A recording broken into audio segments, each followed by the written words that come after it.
Good afternoon everybody! Sino yung mahilig ng coffee dyan kahit mainit? Well, ang kape ko po ito ay hindi basta-bastang kape lang ha. Ito ay herbal coffee. Herbal coffee made in mushroom DXN coffee. Ayan, coffee lover. Sino mahilig magkape dyan kahit mainit? Ayan, itong kape na ito mga guys ay organic ito siya, DXN.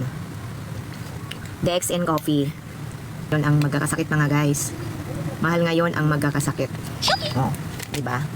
Kaya kapag uminom kayo ng kape, mahilig kayo sa kape, piliin niyo yung kape na nakapagbigay ng protection sa inyong internal organ. Ayan. Ito yun mga guys, oh. Ayan. Good afternoon, Sisan Likor. Ano yan? Sorry. Good afternoon sa inyong lahat. Ayan. Mahilig kayo sa kape. Ang kape na ito ay toxin reliever. Diba yung mga kinakain natin, mga chemical. Ayan. Tapos nakakain tayo ng mga toxin.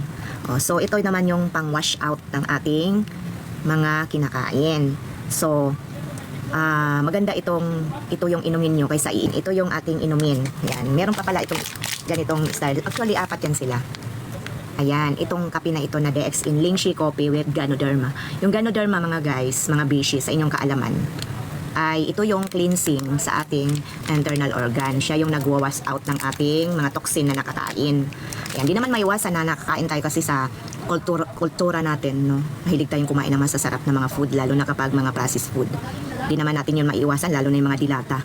Pero alam nyo ba na kailangan natin ng mag-detox or mag-detoxify sa ating internal organ. Ito yung mga kape na ito na mga organic. Made in mushroom to mga guys na kape. Kaya bawal ngayon magkakasakit kasi mahal ang bilihin. Ayan. Sasabihin ninyo na mahal. Pero mas mahal ang magkakasakit lalo na yung mga maintenance. Ako mga guys, no, aminin ko sa inyo, 56 years old na ako. Pero ayan. Kasi nga, yan, meron man akong mga sakit pero hindi ako nagme-maintenance. Ano lang yon, yung halimbawa, yung mga mataas yung ano ko, yung uric acid ko. Kasi hindi naman maiwasan na kumakain tayo ng mga bawal. Kaya lang, so syempre, kailangan din natin ng magagamot. Pero hindi naman maintenance. Kasabay nun, uminom tayo ng mga organic. Yan, ng mga organic na mga pwede natin inumin ngayon kasi yun yung maganda sa ating katawan. Kaya kung iinom kayo ng mga gaya nitong mga kape, mahilig sa inyo, mahilig kayong magkape, ito na lang yung pipiliin ninyo na organic na coffee, DXN product coffee. Kasi tested na to siya, FDA din ito. Tsaka matagal na rin itong umiiral dito sa ating bansa. Kahit na ito ay made in Malaysia.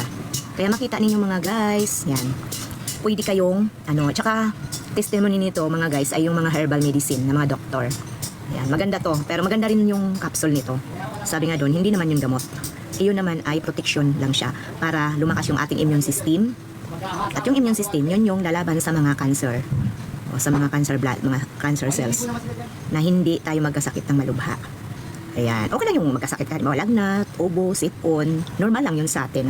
Pero yung sabihin na sobrang yung kagaya ng mga cancer, mahirap yun. Kaya ito, the best talaga to sa akin na since 2000 pa ako nito gumagamit. Pero imagine nyo, 1993 pa nagmumula ang DXN dito sa Pilipinas. O nagsimula. Okay mga guys, kaya kung gusto nyong magiging malusog, mga kinakain natin ngayon, hindi ka bibigay ng protection. Minsan, ang dami na may sakit dito sa amin. Yung DXN user nito, na dito sa Pilipinas, na siya, 80 plus na, ang lakas pa rin niya. Inom siya ng RGGL. Yung capsule, yun yung pinaka-vitamin niya. Hindi siya nagme-maintenance na, imagine nyo ha, tapos may asthma pa siya. O, diba? Kaya, talagang naudyukan ako nito na gumamit din. So, syempre, nag-iingat din naman tayo. Mahal kaya ang magkakasakit. Na ospital ka, kahit sabihin natin free. No, wala pa rin gustong magkakasakit. Diba?